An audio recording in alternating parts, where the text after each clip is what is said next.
gonna sort of a part 2 here. So I get into this other thing about the favorite person of the person with borderline personality disorder, which I said in the other video, I think I've said enough, is that really the object other representation of, in idealization, the good parent they didn't have, and in devaluation, the bad parent that they may well have had, or they perceive that they had. So here's the other thing I heard a lot about, right, was how much they love, people with BPD love this person. And then the person goes away, and the very thing they fear the most is abandonment, but yet the, you could say, self-fulfilling prophecy is that they need so much from this one person usually, or even if it's 5, they're going to need too much from everybody at a certain point in time. It accrues, you know, and then if you don't do it just right, well, hey, you know, you're going to go to devaluation, no longer favorite person, but now still object other, representation of negative or wounding parent. And the point with that is, so I heard people describing this, and I heard them say, I really loved, you know, I was so attached to my favorite person, which of course that's the lexicon of a really inappropriate, unhelpful way to put it for both sides of the equation, about BPD or BPD loved ones or ex-loved ones. It's not really helping anybody in this scenario, because that's what therapists are for, okay? To help people with BPD to find themselves and to help them find coping tools and mechanisms to be able to start to internalize into a self that they need to find, obviously first, but to be able to stop externalizing everything out there and find that self that's lost, get a container of identity and a place to put their own emotions and feelings and learn how to soothe themselves and all kinds of things. So if you're being somebody's, quote, favorite person, you're not really helping them out, and you're being set up to fail, because there's no way that you can meet the expectations that their parent didn't meet, that you're now the object of the representation of when you're the favorite person of the borderline, because every relational attempt, be it marriage, whatever, with people with BPD, is subconsciously geared toward the repetition compulsion of trying to replicate a situation and attach and love and have something age appropriately healthy. But no, they're doing that from a young childlike place. So when they are dating someone, or if they haven't had enough treatment yet, or any treatment, if they're dating someone or marrying someone or married to someone, then they look up to that person and look to that person for everything and way too much, and then stop seeing that person, because as the, quote, favorite person, often a spouse, you're going to then be the replacement parent, and you're going to be seen that way from the dissociated from lost self, from a very childlike place. So I can't tell you the number of people that have been in relationships, clients I've worked with that are in relationships with people with BPD, or still, and this isn't true for everybody, but most, okay, that if they haven't had therapy or enough yet, it's not going to work out. So when I was seeing these videos, where I ended off my last video, was that these people say they really love their favorite person. They really love what's really object other parent representative of, either good or bad, depending on idealizing, devaluing, like I said, enough. So they feel really attached. This is what I heard some people saying on YouTube who have BPD. Well, okay, this is their perspective, and this is what they feel and believe they feel. But all relationships, unless people go through enough treatment and or recover, all relationships with those with borderline personality disorder have to rupture at some point, because that was the original experience in what was either a trauma bond or insecure attachment or anxious attachment or avoided, not secure attachment, and in many cases no attachment whatsoever. So when they say they felt really attached, or they feel really attached and they really love, I don't know what they're really feeling, but it's more like a childlike love for the parent that they never had in the idealization aspect. It's not really healthy adult love. It's not, because you know, the one thing about it too is that in this scenario, it's not healthy adult love because the person with BPD needs way too much, needs all that validation, needs all that reassurance. And I'm not saying people with BPD shouldn't get that, but they need to learn how to give it to themselves.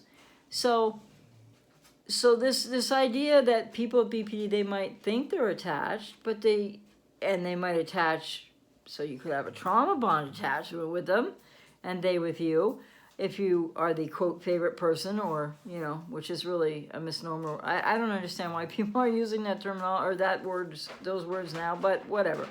Point is that they don't attach, and they grab on, and they have a desperation about that, and that comes from their trauma in early childhood.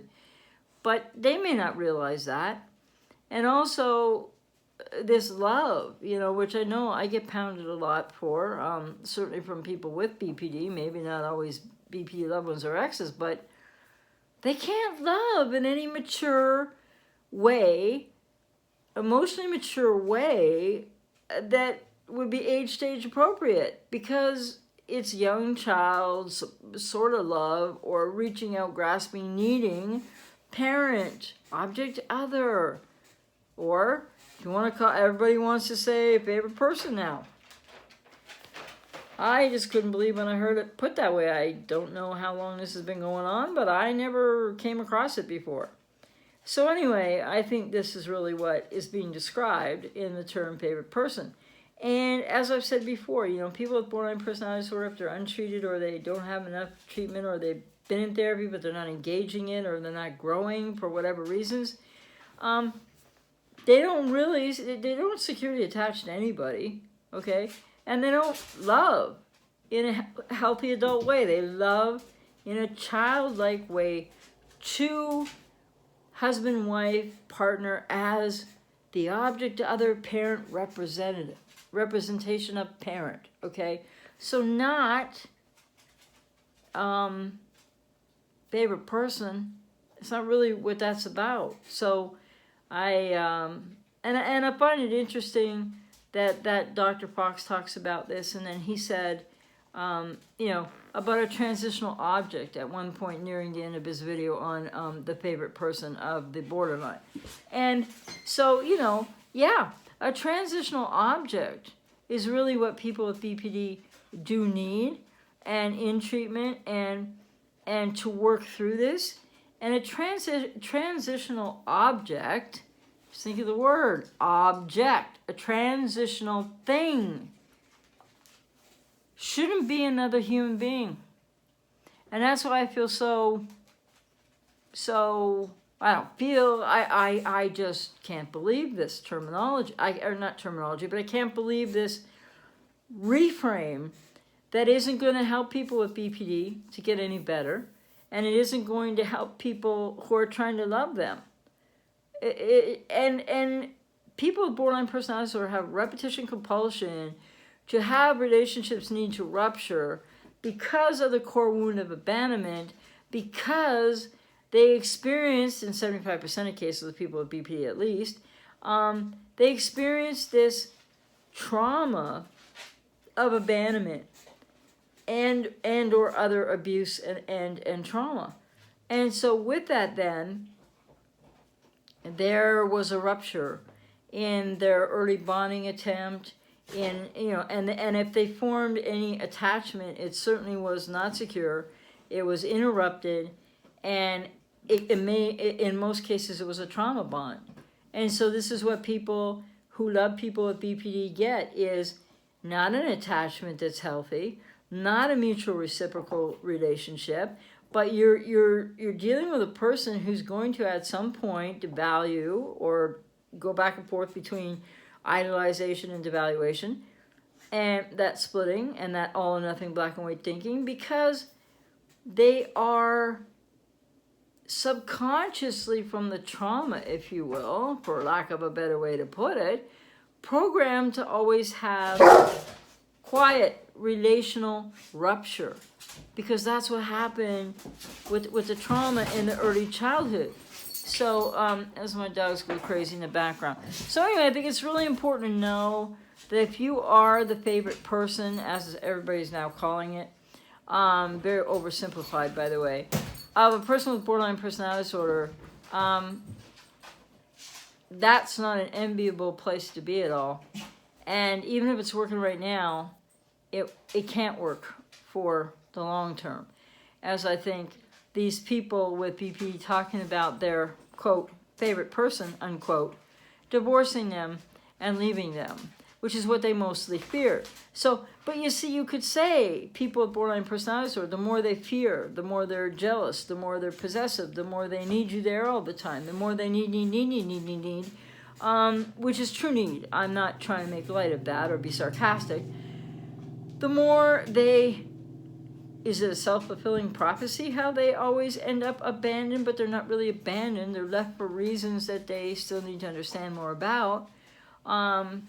No, it's this repetition compulsion to the rupture of relationships, to the lack of attachment, lack of secure attachment, trauma bonding, and certainly no ability to love in an age-appropriate, emotional, healthy adult way, because they're still young children emotionally, unless until they get enough therapy.